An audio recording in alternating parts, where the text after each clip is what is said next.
Cheap Trick at Budokan. Budokan being in Japan. I am Marqua, hosting Life Revisited, a musical journey.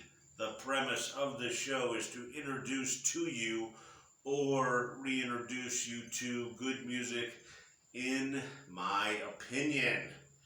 And your homework, as usual, is to go to YouTube and all the songs that I mentioned today and the albums from Cheap Trick.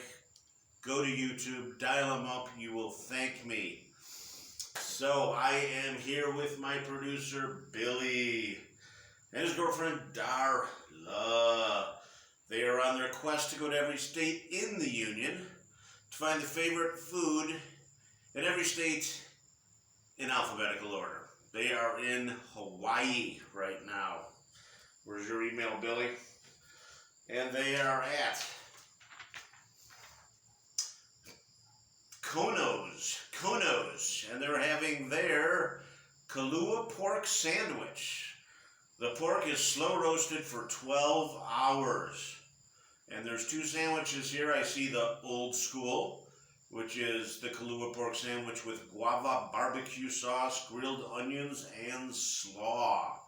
Or you can go with the Triple Crown, which is the same thing but adds ham and bacon. I'm in for the last one with ham and bacon. Anything with bacon, I am in. So let's go back to Cheap Trick at Budokan. This was the album that introduced me to Cheap Trick. They introduced me to Cheap Trick, got the album, fantastic album.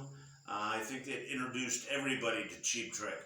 The album before this, I believe, was In Color, and the album afterwards was Dream Police. So those are the three albums. You want to go to YouTube and do some research, some listening research, broaden your musical horizons.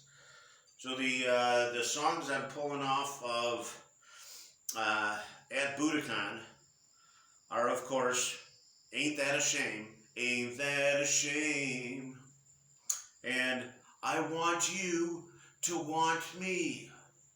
And then, of course, their biggest hit of all time is Surrender. Mommy's all right, Daddy's all right. I think that was in the movie. What's his name was playing or singing that in the movie Fast Times at Ridgemont High.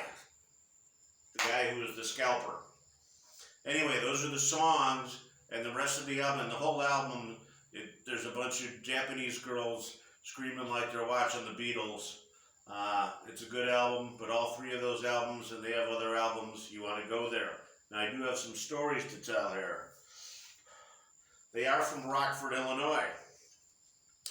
I lived in Rockford, Illinois.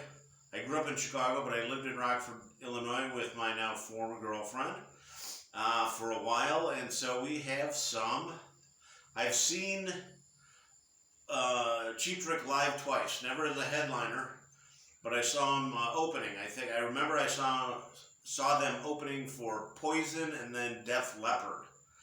And then they opened for somebody else, and I can't remember. But anyway, they're from Rockford, Illinois. So here's my story. My former girlfriend, she went to, and she loves going to yard sales, garage sales, estate sales, pronunciation mark, enunciation, pronunciation. Anyway, she went over to Bunny Carlos, the drummer. She went over to his mom was having a sale of some kind, and she got his childhood skateboard. I'm talking about wood with metal wheels on it. She still has that. Absolutely very cool. And we also, me and my former girlfriend, went to the Stockholm Inn once with my mother, and Rick Nielsen, who has like over 400 guitars, has a guitar signed hanging on their wall.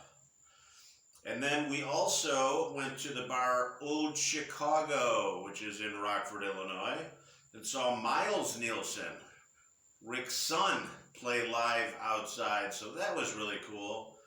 I also want to mention Cheap Trick has a very cool logo. I'm into artwork and loved the logo. So those are my stories, and that is the show. So, as you know, on behalf of my producer Billy and his girlfriend Darla, I am Marqua. How now, brown cow? How now, brown cow? And I hear you clucking, big chicken.